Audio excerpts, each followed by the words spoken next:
السلام عليكم ورحمة الله تعالى وبركاته. مرحبا بكم معايا في فيديو جديد ووصفة جديدة. كنتمنى تكونوا بأحسن الأحوال وانتم كتشوفوا هذا الفيديو هذا يا رب.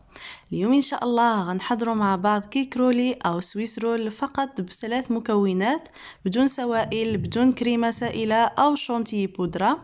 متأكدة 100% إلا جربتوها غادي تنجح معاكم. خفيف جدا، كيدوب في الفم، والأهم من هادشي كامل ملي تجي تروليوه ما يتهرش نهائيا. وكيف كتشوفوا شي حاجه بسيطه نوجدوا بها هذا الكيك هذا راقي جدا. فبلا ما نطول عليكم تفرجوا في الفيديو حتى الاخير باش تستافدوا من النصائح وينجح معكم الا جربتوه ان شاء الله. وكنتمنى لكم فرجه ممتعه. وبالنسبه للمكونات اللي غادي نحتاجو في الجينواز ديالنا فبساط جدا. كيف كتلاحظوا غادي نحتاجو 4 بيضات بدرجه حراره الغرفه. البيض الا كان عندكم صغير ديروا 5 ديال البيضات. غادي نحتاجو ايضا 120 غرام من السكر سنيده. هنايا عبرت بالكاس ديال الشاي، كيجي نصف كاس ديال الشاي. عبرت ايضا 120 غرام او كاس مملوء جيدا من الدقيق الابيض الخاص بالحلويات. وغادي نحتاجو ايضا 2 ملاعق كبار من بودره الكاكاو المور.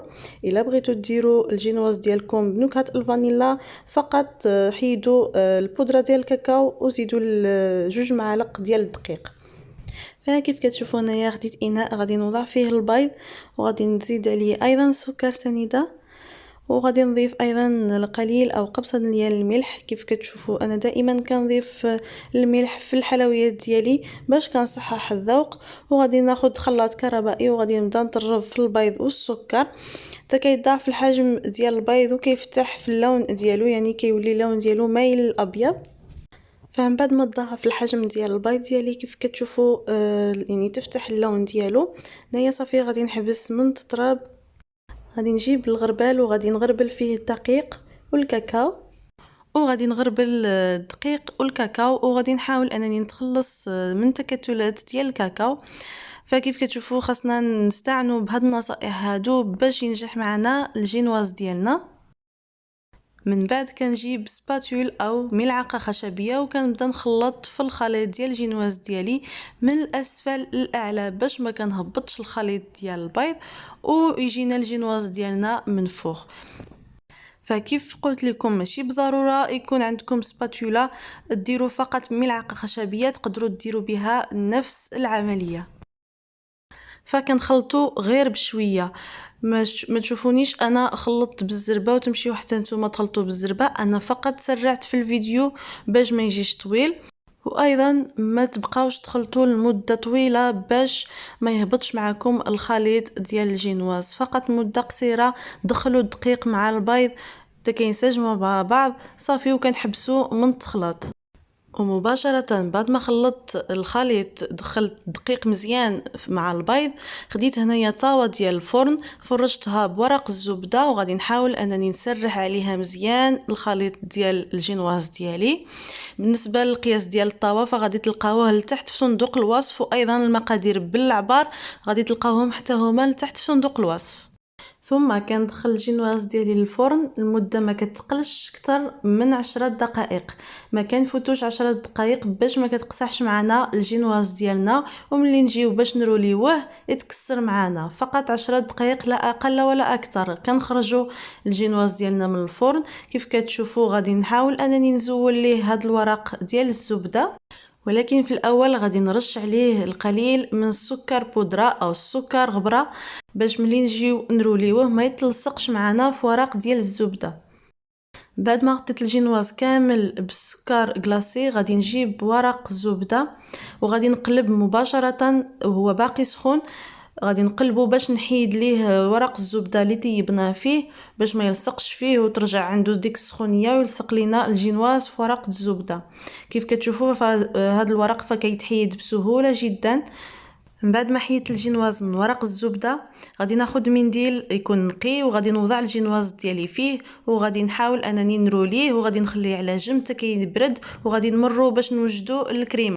وبالنسبه للكريمه ما غادي نحتاجو فيها لا كريمه سائله لا حتى حاجه، غادي نحتاجو فقط 120 غرام من الشوكولاته اللي تكون نوعيه جيده. غادي نحتاجو ايضا 2 علب من كريم ديسير بنكهه الشوكولاته. بالنسبه للشكلاط انا استعملت هذا اللي فيه 55% بالنسبه ديال الكاكاو. من الاحسن تستعملوا الشوكولاته النوعيه الجيده باش يجيكم المذاق زوين. فكيف كتشوفوا معايا هنايا ذوبت الشوكولا. بالنسبه للشوكولا ما زدت ليه حتى حاجه ولا نقطه ديال حتى شي حاجه ما زدتها ليه، لا زيت لا حتى حاجه. مباشره غادي نهز دوك العلب ديال الكريم ديسير بنكهه الشوكولاته، غادي نضيفهم على الشوكولاته وهي باقا سخونه، وغادي نخلطهم جيدا. وانت ما حد كتخلطي والقوام ديال الكريمه كيعقد معاك، ما تخافيش، ما كيخسر ما حتى حاجه، كيجي رائع جدا. فكيف كتشوفوا كنخلط الخليط ديال الكريمه ديالي مزيان. راه ضفت دوك 2 العلب ديال الشوكولاته او كريم ديسير بنكهه الشوكولاته، ضفتهم بجوج، كنخلط جيدا وكنخلي الخليط ديال الكريمه ديالي على جنب، وكندوزو للجينواز ديالنا اللي برد معنا. غادي ناخذ الجينواز ديالي، غادي نحيد ليه هذا المنديل، وهنايا كيبقى لكم الاختيار تبغيو تسقيوه او ما تسقيوش. انا بالنسبه ليا فغادي نسقيه، غادي نسقيه بالقهوه اللي عندي معصوره. تقدروا تسقيوه بالحليب، تقدروا تسقيوه بعصير ديال الفواكه، اي حاجه عندكم متوفره تسقيو به الجينواز ديالكم. كيف كتشوفوا كنرولي فيه كيما بغيت، ما تكسر ما حتى حاجه. جينواز لي ناجح جدا، كنتمنى تجربوه وينجح معكم. انا بالنسبه انا شخصيا كانت عندي عقده انني نصاوب الجينواز ديال كيكرولي او نصاوب سويس رول، ولكن حديت نفسي بقيت تنجرب حتى المداومه كتخلي ان الوصفه تنجح معاك وحتى نتوما تنجح معاكم ان شاء الله. كيف كتشوفوا هنايا غادي نسقي الجينواز ديالي بالقهوه. مباشره كنجيب الكريمه اللي وجدنا مع بعض كنوضعها هكا فوق الجينواز، وغادي نخلي منها فقط 2 ملاعق باش نزينوا بها الكيكرولي ديالنا. ثم تنجيب ملعقه او سباتولا اللي عندكم توفر، ماشي ضروري يكونوا عندكم مستلزمات ديال الحلويات، وغادي نسرح مزيان هاد الكريمه هذه فوق الجينواز. من بعد كناخذ الكيكرولي ديالي وكنحيد ليه داك الورق ديال الزبده اللي درنا ليه من التحت، وكنبقى نروليه غير بشويه على نفسه. كيف كتلاحظوا الطريقه سهله جدا والكريمه ما كتخرجش نهائيا. كاين بعض الكيكرولي اللي كتخرج ليهم الكريمه من الجناب، مهم كيتخلط كلشي كيتجلط، ولكن هاد الكريمه هذه كتخليك كتعطيك الطوع انك تخدمي بكل سهوله. صافي هنايا كيف كتشوفوا روليت الكيك ديالي غادي نديروه في بلاستيك وغادي ندخلو للثلاجه حتى كيبرد مزيان، وندوزو باش نوجدو باش نزينوه. وهنايا غادي ندوزو للتزيين. بالنسبه للتزيين هنايا خديت فقط بديل ديال الشوكولاته، خديت واحد الكميه ذوبتها في حمام مائي، وخديت هنايا بلاستيك الخاص بالثلاجه فرشتو هكا فوق سطح العمل، وغادي نخوي عليه هاد الشوكولاته هذه وهي باقا سخونه. مباشره كنجيب بلاستيك غذائي ثاني وكنوضعها هكا فوق الشوكولاته ديالي، وغادي نجيب مدلك وغادي نحاول انني نسرح في هاد الشوكولاته هذه حتى كنحس بها صافي بدات كتبرد، يعني ولات بدرجه الحراره ديال الجسم ديالنا. من بعد تنجيب داك المدلك نيت اللي سرحنا به الشكلاط، تنروليو عليه الشوكولاته كيف كتشوفوا الطريقه واضحه في الفيديو، وكنخليوه على جنب حتى يبرد. من بعد ما برد الشكلاط اللي روليناه كنحيدو ليه داك البلاستيك الغذائي وكنحيدو منه المدلك. كيف كتشوفوا راه كيتحيد بسهوله جدا، وكنقسموه بطريقه اللي عشوائيه، يعني كنقطعوا الشكلاط ديالنا عشوائي.